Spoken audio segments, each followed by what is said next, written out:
Hello students, मैं रंजित कुमार।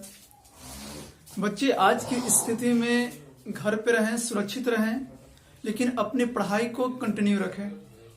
बच्चे, पिछले वीडियो में हमने पढ़ा था न्यूक्लियाई के बारे में। उसमें हमने क्या पढ़ा था कि न्यूक्लियाई का शेप, डेंसिटी और साइज। बच्चे, उसमें हमने क्या देखा था कि सभी न्यूक्लियाई का जो डेंसिटी था अप्रॉक्स 10⁻17 kg/m³ था। अर्थात वो देख रहे थे हम लोग क्या है कि न्यूक्लियस का वॉल्यूम, आयतन बहुत छोटा था, बहुत स्मॉल प्लेसेस में था, और वॉल्यूम छोटा होने के कारण उसका डेंसिटी बहुत ज्यादा था। अब वॉल्यूम और डेंसिटी दोनों एक दूसरे का क्या होता है, इनवर्सली प्रोपोर्शनल होता है, व्युत्क्रमानुपाती होता है। अतः न्यूक्लियस का वॉल्यूम कम होने के कारण उसका डेंसिटी बहुत ज्यादा था। बच्चे, आज हम लोग पढ़ेंगे उस सिलेबस को ध्यान में रखते हुए आगे नेक्स्ट वीडियो। आज की वीडियो में हम लोग पढ़ेंगे न्यूक्लियस का क्लासिफिकेशन ऑफ न्यूक्लियाई। तो न्यूक्लियाई का क्लासिफिकेशन में हम लोग क्या पढ़ेंगे कि फर्स्ट आइसोटोप, सेकेंड आइसोबार और थर्ड आइसोटोन। तो फर्स्ट ऑफ डिस्कस करेंगे हम लोग आइसोटोप्स, जिसे हिंदी में हम लोग बोलते हैं समस्थानिक।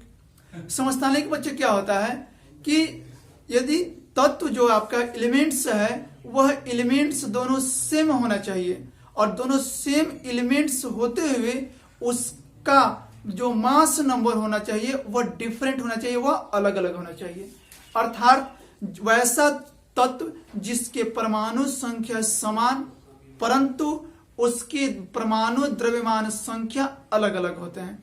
बच्चे, मैंने आपको बतलाया था कि द्रव्यमान संख्या और परमाणु द्रव्यमान दोनों एक नहीं होते हैं, दोनों अलग अलग होते हैं। तो बच्चे, जब यहां मैं बोल रहा हूं तो परमाणु द्रव्यमान नहीं बोल रहा हूं, परमाणु द्रव्यमान संख्या। अब बच्चे देखते हैं बोर्ड पे, देखिए मैंने फर्स्ट लिखा है आइसोटोप। आइसोटोप में समस्थानिक, atoms of same elements whose nuclei have same number of protons but different numbers of neutrons। क्या बच्चे ये है कि सेम एलिमेंट्स, समान तत्व के परमाणु जिसके केंद्रक में प्रोटॉन की संख्या बराबर तथा न्यूट्रॉन की संख्या अलग अलग होती है। तो बच्चे यहाँ क्या लिखे हैं, प्रोटॉन की संख्या सेम होना चाहिए। मैं आपको बतलाया था परमाणु संख्या का डिफिनेशन क्या कि किसी तत्व के नाभिक में उपस्थित प्रोटॉन की संख्या उस तत्व की परमाणु संख्या कहलाता है। अब बच्चे यहां बोल रहा है कि प्रोटॉन की संख्या सेम, अर्थात कौन सेम होगा, एटॉमिक नंबर, जिसे क्या से रिप्रेजेंट करते हैं, जेड से। नीचे लिखा है different number of neutrons, neutron की संख्या अलग अलग। न्यूट्रॉन कहां पे उपस्थित होता है, तो उस परमाणु के केंद्रक में, और उस परमाणु के केंद्रक अर्थात न्यूक्लियस में क्या रहता है, प्रोटॉन और न्यूट्रॉन। और न्यूट्रॉन की संख्या डिफरेंट, अर्थात उसका एटॉमिक मास नंबर भी डिफरेंट। इसलिए मैं लिखा हूं ए, एटॉमिक मास नंबर क्या है आपका, डिफरेंट है। तो बच्चे यहां पे क्या लिखेंगे, बोलेंगे कि अगर सेम ही तत्व के, एक ही तत्व के अगर उसके परमाणु संख्या सेम हो लेकिन उसके द्रव्यमान संख्या अलग अलग हो, वैसे तत्व क्या कहलाते हैं, आइसोटोप समस्थानिक कहलाते हैं। जैसे एग्जाम्पल देखा जाए, एग्जाम्पल बच्चे क्या है, अगर मान लिया जाए कि 6C12, 6C40, बच्चे क्या लिखा हुआ है, 6C12, 6C40, same means carbon. अब देखिए कार्बन का एटॉमिक नंबर 6 है, कार्बन का एटॉमिक नंबर 6, लेकिन atomic mass number 12, atomic mass number 40। अब बच्चे यहां पे क्या है, तो यहां पर लिख सकते हैं नंबर ऑफ प्रोटॉन कितना है, 6, इसमें भी 6। अब इसमें बच्चे देखते हैं न्यूट्रॉन की संख्या। तो बच्चे आप पढ़ चुके हैं A=P+N, तो N=A-P, और A आपका क्या है 12 और P है 6, तो यहाँ N क्या हो जाएगा 6। इसमें बच्चे देखते हैं P6, तो N क्या हो जाएगा 14 - 6, तो क्या हो जाएगा आपका 8। अब यहां देखिए प्रोटॉन की संख्या सेम है लेकिन न्यूट्रॉन की संख्या डिफरेंट है। देखिए मैच कर रहा है, तो यह दोनों जो होगा यह आपस में क्या होगा, समस्थानिक होगा या आइसोटोप होगा।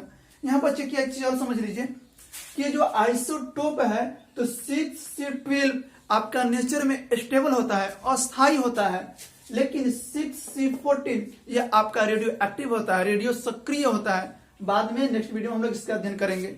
तो इसके बारे में सुन लीजिए, यह आपका स्टेबल है और यह आपका रेडियो एक्टिव है।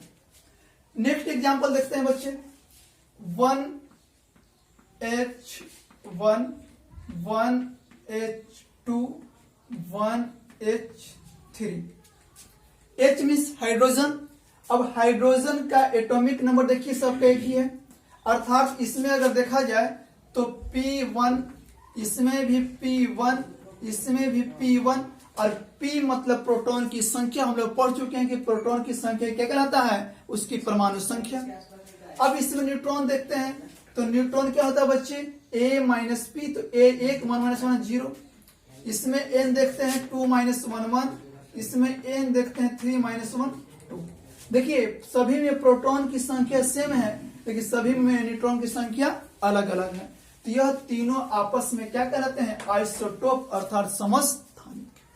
अब इसमें बच्चे सबका नाम देख लेते हैं क्या क्या है।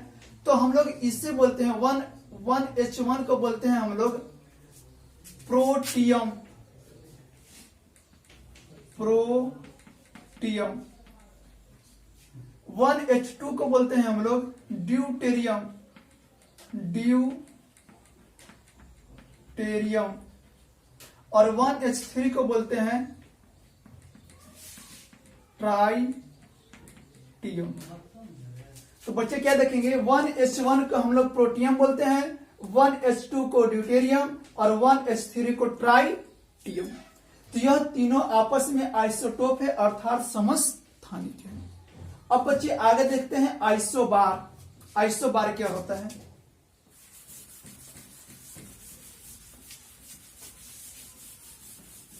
आइसोबार बच्चे क्या होता है, क्या लिखा हुआ है, atoms of different elements whose nuclei have same number of nucleons but different number of neutrons and protons. तो इसमें बच्चे क्या है कि एटॉमिक मास नंबर सेम होगा, एटॉमिक मास नंबर सेम, अर्थात मास नंबर क्या होता है A, और A में क्या होता है P प्लस N, और P प्लस N का संयुक्त रूप ही कहलाता है न्यूक्लियॉन्स। तो हम क्या बोलेंगे, जिसमें न्यूक्लियॉन्स की संख्या समान हो, और देखिए न्यूक्लियॉन्स की संख्या समान लेकिन different number of neutrons proton, और न्यूट्रॉन और प्रोटॉन की संख्या क्या हो, अलग अलग है। और जब प्रोटॉन की संख्या अलग अलग होगी तो वो एटॉमिक नंबर निश्चित तौर पर अलग अलग होगा, और जिसकी एटॉमिक नंबर अलग अर्थात वो तत्व भी क्या होगा, अलग अलग होगा। याद रखिएगा कि जो एलिमेंट्स होता है आपका वह डिपेंड करता है एटॉमिक नंबर पर, एटॉमिक नंबर चेंज एलिमेंट भी चेंज। तो यहाँ पे याद रिमेंबर रखिएगा कि मास नंबर सेम और एटॉमिक नंबर डिफरेंट। एग्जांपल देखा जाए, इसका मतलब मास नंबर होना चाहिए सेम और एटॉमिक नंबर डिफरेंट। तो अभी अभी हमने पढ़ा 6C14 और एक होता है 7N14। देखिए इसमें P = 6, इसमें P = 7। इसमें देखा जाए N, तो N क्या होता है A माइनस P, तो 14 - 6 कितना होगा बच्चे, 8। इसमें N देखा जाए कितना हो जाएगा, 7। देखिए तो इसमें प्रोटॉन की संख्या भी डिफरेंट है और न्यूट्रॉन की संख्या भी डिफरेंट है, दोनों अलग अलग है, लेकिन न्यूक्लियॉन्स की संख्या सेम है। अगर इसमें न्यूक्लियॉन्स देखा जाए, दोनों को जोड़ दिया जाए तो 40, दोनों को जोड़ दिया जाए तो 40। तो यह दोनों आपस में आइसोबार कहलाते हैं। ऐसा बुलाता है समभारिक, समभारिक जिसके परमाणु संख्या अलग अलग लेकिन परमाणु द्रव्यमान संख्या सेम हो, एक हो। एक और इसी का एग्जांपल देख लेते हैं, 8O17 और एक और होता है आपका 9F17। ऑक्सीजन या फ्लोरीन। अब देखते हैं इसमें, देखिए तो P = 8, इसका P हो गया आपका 9।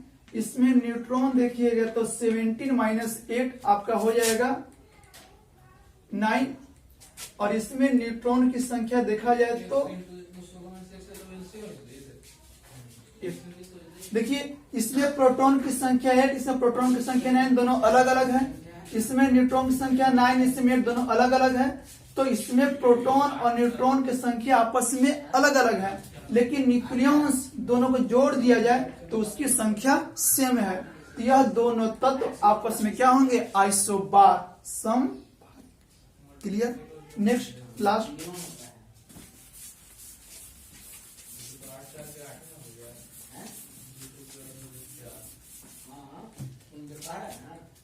क्वेश्चन क्या है, isotones atoms of different elements whose nuclei have same number of neutrons but different number of protons। इसमें क्या है, एलिमेंट्स डिफरेंट होना चाहिए, क्या? क्योंकि इसमें देखिए same number of neutrons, neutron की संख्या सेम और प्रोटॉन की संख्या अलग अलग। अब प्रोटॉन की संख्या डिफरेंट होगा तो निश्चित तौर पर उसके एटॉमिक नंबर अलग होगी, और जब एटॉमिक नंबर अलग तो वह एटम भी अलग, वह एलिमेंट भी अलग। क्यों? क्योंकि एलिमेंट एटॉमिक नंबर पर डिपेंड करता है। अब इसका एग्जांपल देखा जाए 3 लिथियम 7 और 4 बेरिलियम 8। तो इसमें देखा जाए तो 3 क्या आपका प्रोटॉन, तो प्रोटॉन की संख्या इसमें कितना है, 3। इसमें देखा जाए प्रोटॉन की संख्या है आपका 4। इसमें न्यूट्रॉन की संख्या देखी जाए तो क्या आपका है 7 - 3 तो 4। अब इसमें न्यूट्रॉन की संख्या देखी जाए तो 8 - 4।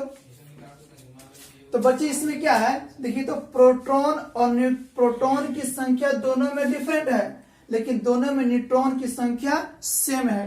तो यह दोनों तत्व आपस में आइसोटोन्स कहलाते हैं। तो बच्चे आज के लिए यही। नेक्स्ट वीडियो में मैं प्रूफ करूंगा आइंस्टीन का relative mass energy relations E = mc², जो इंपॉर्टेंट है बहुत। और जो पीछे क्लास में नहीं देखे हैं तो वो पिछले वीडियो को जरूर देखें। और अगर वीडियो अच्छा लगे तो लाइक सब्सक्राइब करना नहीं भूलें।